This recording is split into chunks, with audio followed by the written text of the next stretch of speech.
गुहागर तालुक्यातील Ratnagiri gas power project limited या कंपनीने गेली 4 वर्षे अंजनवेल, वेलदूर, रानवी या 3 ग्रामपंचायतीला इमारती व जमीन कर देण्यास टाळाटाळ केली होती. सन 2021-22 ते सन 2022-23 या 2 वर्षांचा कर थकवला होता. दरम्यान अंजनवेल, वेलदूर, रानवी या तिन्ही ग्रामपंचायतींनी कर वसुलीसाठी 28 जुलै रोजी जप्तीची कारवाई करण्याचे निश्चित केले होते. त्या पद्धतीची तयारीही त्यांनी केली होती. मात्र या कारवाईपुढे आरजीपीपीएल प्रशासन नरमले असून कंपनीने 50% रक्कम देण्याची तयारी दाखवली. केवळ 2 वर्षाचाच नाही तर सन 2026-27 अशा एकूण 6 वर्षाच्या एकूण करापैकी 50% कर देण्याचे मान्य केले. यामुळे अखेर तिन्ही ग्रामपंचायतींनी आपली जप्तीची कारवाई स्थगित केली आहे. तिन्ही ग्रामपंचायतीच्या या लढ्याचे गुहागर पंचायत समितीचे सभापती प्रणव पोळेकर, उपसभापती निलेश सुर्वे यांनी पुष्पगुच्छ देऊन तिन्ही सरपंचांचा सत्कार केला आहे. या तिन्ही ग्रामपंचायतीचा 50% कर जो आहे तो आता त्यांच्या ग्रामपंचायतीच्या अकाउंटला वर्ग झालेला आहे. या संदर्भात बैठक देखील पंचायत समितीमध्ये झाली होती आणि त्या बैठकीमध्ये आम्ही इथल्या प्रशासनाने खास करून व्हिडिओनी या संदर्भातला पुढाकार घेतला होता. ग्रामसेवक असतील आणि आमचे सर्व सन्मान्य सदस्य असतील, सारिका दाभोळकर असेल आणि हे संबंधित सरपंच असेल आणि खास करून मी अभिनंदन करेन बाईत साहेबांचं, कारण या बाईत साहेबांनी या संदर्भातला लढा जो आहे तो जिवंत ठेवला आणि त्या लढ्याला आता पूर्णत्वाच्या दिशेनं जाण्याची जी काय 50% सुरुवात आहे ती झालेली आहे. आणि माझ्या माहितीप्रमाणे आता अंजनवेल ग्रामपंचायतीला 4,75,54,158 रुपये, रानवी ग्रामपंचायतीला 1,24,37,042 रुपये आणि वेलदूर ग्रामपंचायतीला 1,01,29,527 रुपये इतका जो कर आहे तो त्यांच्या ग्रामपंचायतीच्या अकाउंटला आता जमा झालेला आहे. आणि उर्वरित जी माहिती आहे ती आपली उपसभापती या संदर्भात बोलत देतील.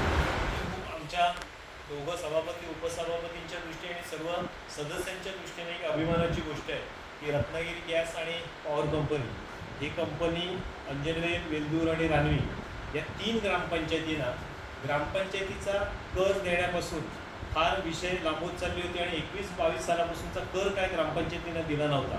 खरं म्हणजे आज या माझ्या 3 रणरागिण्या आहेत, अंजनवेलच्या सरपंच महोदया, वेलदूरच्या सरपंच महोदया आणि रानवीच्या सरपंच महोदया, या खरं म्हणजे रणरागिणींनी आदरणीय बाईत साहेबांच्या नेतृत्वात खूप चांगला लढा दिला.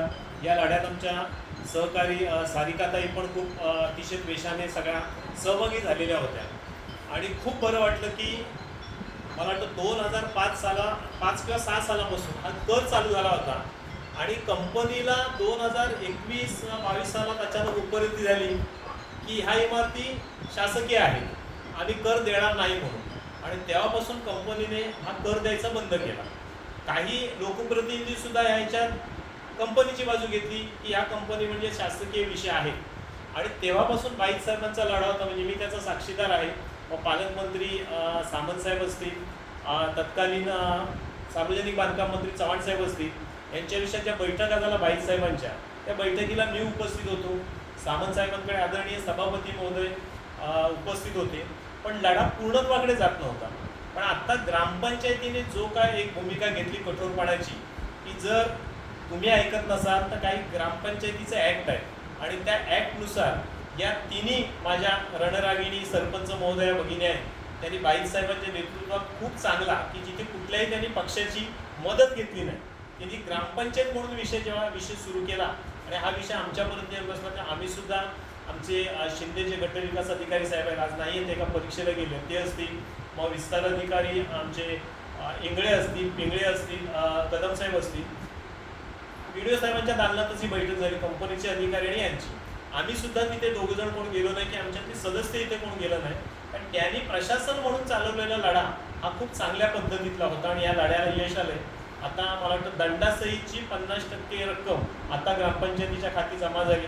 50% रक्कम हे त्यांचे काय प्रोटोकॉल ते पूर्ण करून उर्वरित 50% सुद्धा ग्रामपंचायतीच्या खाती जमा होईल. आमच्या सगळ्यांसाठी हा खूप एक अभिमानाचा क्षण आहे, म्हणून आम्ही असं म्हटलेलं की तुमच्याशी संवाद साधावा आणि याचं 100% श्रेय हे 3 ग्रामपंचायती असतील, सारिकाताई असतील, बाईसाहेब असतील आणि पंचायत समितीचे प्रशासन की जे खूप चांगल्या पद्धतीने याच्यावरती त्याने अभ्यास केला. खरं म्हणजे याच्यातल्या 2 केस चालू होत्या, त्या 2 केसमधला म्हणजे पंचायत समितीचा पण आणि जिल्हा परिषदेचा पण निकाल हा ग्रामपंचायतीच्या बाजूने लागला होता की तुम्ही कर दिलाच पाहिजे. आणि तरीसुद्धा ही कंपनी म्हणजे रत्नागिरी गॅस पॉवर कंपनी आहे ही थोडीशी मुजोरपणा करत होती.